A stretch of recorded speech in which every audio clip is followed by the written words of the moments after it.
¿Qué tal? Muy buenas noches. Soy la maestra Manuelita Kawich. Vamos a iniciar esta videollamada compartiéndoles este video con el último tema, que es el vínculo terapéutico y sus características. Les voy a presentar en pantallas la definición de lo que es el vínculo terapéutico.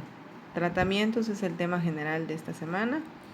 El vínculo terapéutico no es sinónimo de alianza terapéutica, pero sí forma parte de lo que es los componentes de la alianza.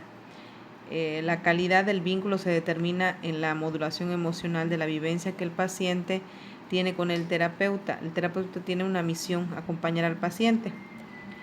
Sin embargo, Rogers estableció 3 tipos de actitudes que son fundamentales en la creación de un vínculo terapéutico, que estas son la empatía, la aceptación incondicional y la autenticidad. Estas 3 pueden agregarse a la escucha activa y otros elementos de la empatía. Al escucharse se facilita a los pacientes que hablen por sí mismos. Todas estas semanas hemos estado trabajando con discapacidades, síndromes y enfermedades. Entonces depende de qué tanto trabaje el terapeuta o la relación que establece con el paciente. No es lo mismo trabajar con un niño autista que trabajar con un niño con síndrome de Down o con un niño que tiene esclerodermia, o un paciente que tiene esclerodermia que recibe un tratamiento médico y el trato que recibe terapéuticamente para el manejo de su enfermedad. Va a depender también del tipo de el tipo de terapia que maneje. O sea, hay infinidad de terapias que ahorita les voy a mostrar. La empatía se define como la capacidad de comprender a las personas desde el punto de vista, desde el marco de referencia, es decir, la aceptación incondicional, que implica aceptar al paciente tal cual es decir, si estamos hablando de que es un paciente con síndrome de Down o que presenta problemas como enfermedades como el autismo o la esclerodermia, pues va a depender de muchos aspectos del trabajo que el terapeuta tenga. Entonces, la construcción del vínculo terapéutico va a depender mucho del psicólogo y del tipo de terapia, ¿no?, que se establezca.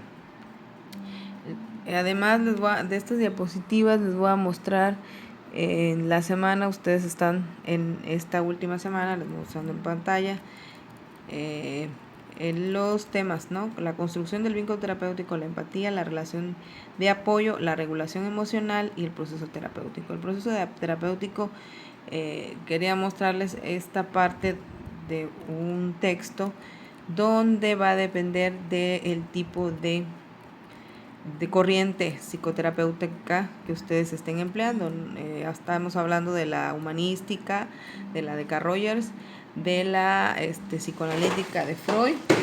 Entonces depende del tipo de terapia que ustedes estén manejando y que se esté empleando. Ahí el nivel o la cantidad de sesiones varía de acuerdo, de 5 a 20 sesiones, dependiendo de la mejora del paciente. Si ustedes están trabajando con un autista, tienen que determinar y diagnosticar qué sucede con él, hacer lo que es el encuadre completo del diagnóstico, construcción de una historia personal por paciente, por expediente y cada una de las características. Trabajar con el niño puede ser la terapia de juego, puede ser a través de una terapia humanística, ¿sí?, dependiendo de las características. Estamos hablando de cualquier síndrome de los que vimos en la semana, pues depende también del vínculo terapéutico.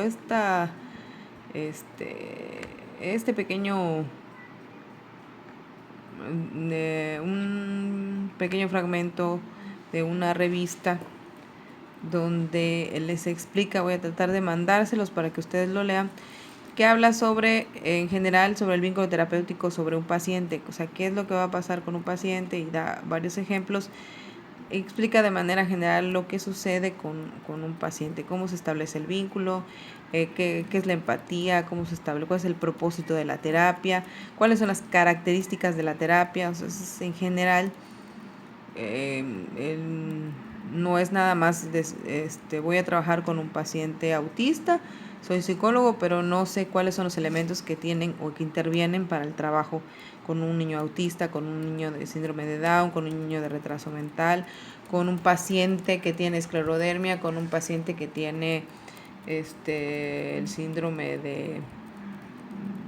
de Rutter, por ejemplo, o que presentan ciertas características clínicas. Entonces aquí te explica de manera general cómo va trabajando el terapeuta, qué es lo que va diciendo el paciente y cómo se va cerrando el diagnóstico para que al final ustedes elijan. A lo largo de la formación obviamente tienen que decidir qué tipo de terapia ustedes van a trabajar con el paciente. Entonces, de manera general yo les presento porque depende.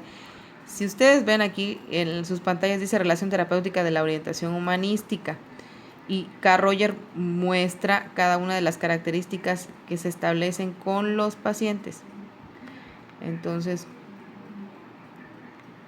va a depender de estas características.